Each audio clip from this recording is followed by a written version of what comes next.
Alors vous êtes nombreux à me poser des questions sur des questions diverses sur le fonctionnement du Treat and Train, ou alors à des personnes qui me disent qu'ils n'ont pas de pile ou quoi que ce soit. Donc en fait j'ai décidé de faire cette petite vidéo pour essayer de vous donner des informations sur le produit, en espérant que ça aide pas mal de personnes. Alors tout d'abord, en fait, le Treat and Train est livré seulement avec la pile de la télécommande, une petite pile.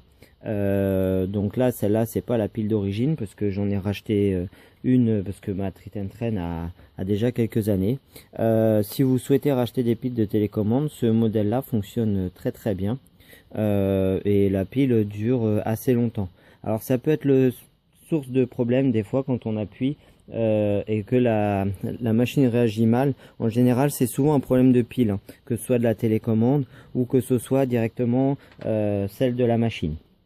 Celle de la machine, en fait, il y a 4 grosses piles qu'on peut enlever ici, en dessous.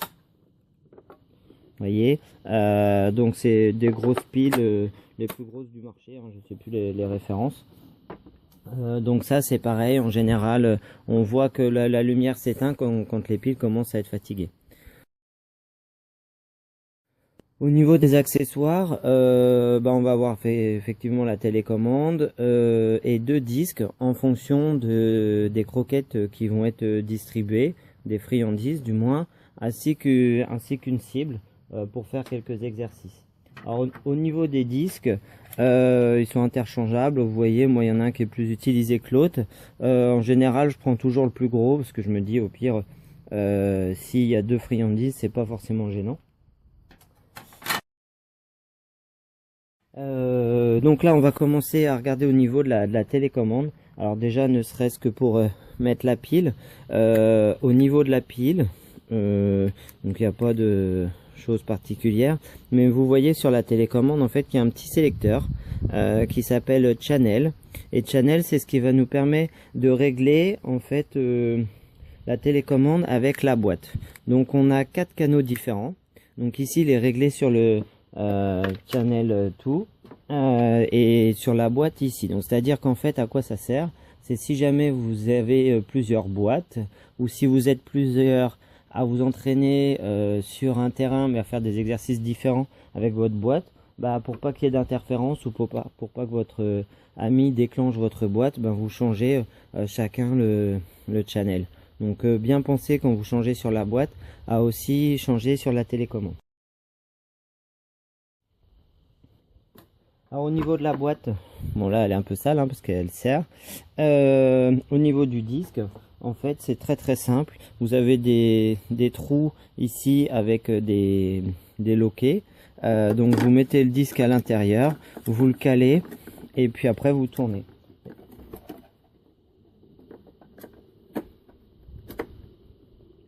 Voilà, donc ça c'est fait. Après, au niveau de la boîte aussi, ce qui peut être pratique, si vous voulez le nettoyer, chose que je fais pas beaucoup, ça s'enlève, ça peut se nettoyer facilement si jamais c'est sale au niveau de la bave ou je sais pas quoi. Alors, au niveau des fonctions de la machine, je vais essayer de zoomer un petit peu.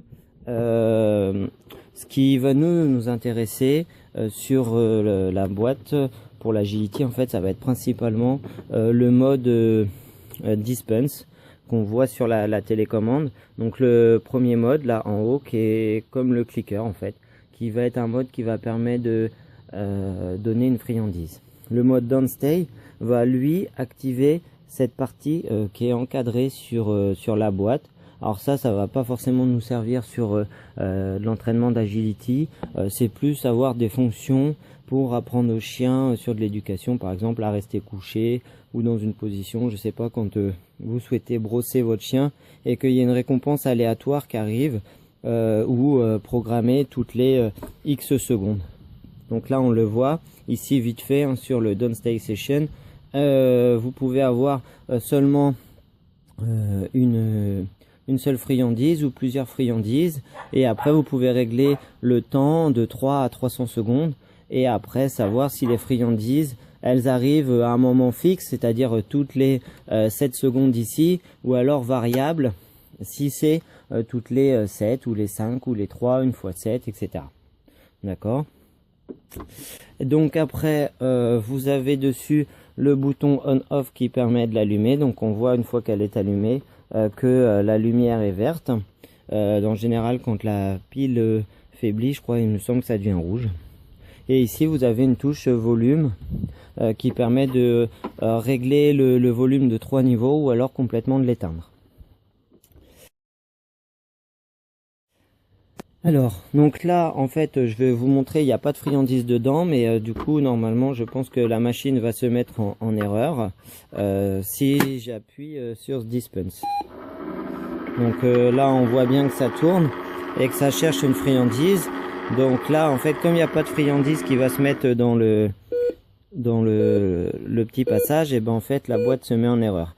Donc là, ça veut dire qu'il n'y a pas de friandise ou alors qu'une friandise est bloquée. Donc là, pour l'arrêter, on appuie sur le bouton Dispense. Donc moi, au niveau des friandises, je prends des friandises comme ça, ou alors directement des croquettes. Donc là, on va mettre quelques-unes. Alors ce qui est important de voir, c'est qu'ici, en fait, il y a toujours quelque chose dans les trous, parce qu'ici, il y a un capteur qui va tourner et qui va détecter qu'il y a un passage de croquettes ou de friandises. Donc ici, par rapport à nous, l'agility, en fait, ce que je vous disais, c'est le mode Dispense. Le mode Dispense, lui, va donner une friandise quand on va appuyer une fois.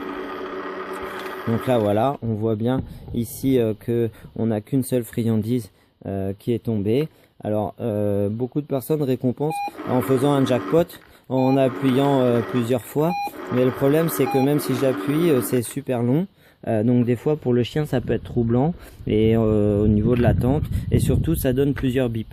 Là, donc ce qu'il faut savoir, c'est que si vous restez appuyé sur Dispense, en fait la machine tourne en continu et va donner en fait des friandises tout le temps. Voilà. Donc après je pense qu'on a fait le tour un petit peu du fonctionnement de la boîte. À vous de l'utiliser pour par exemple des zones, du running, du 2 on 2 off, du slalom, ou ne serait-ce que sur la réflexion de tricks pour apprendre aux chiens avec notamment la cible ou autre.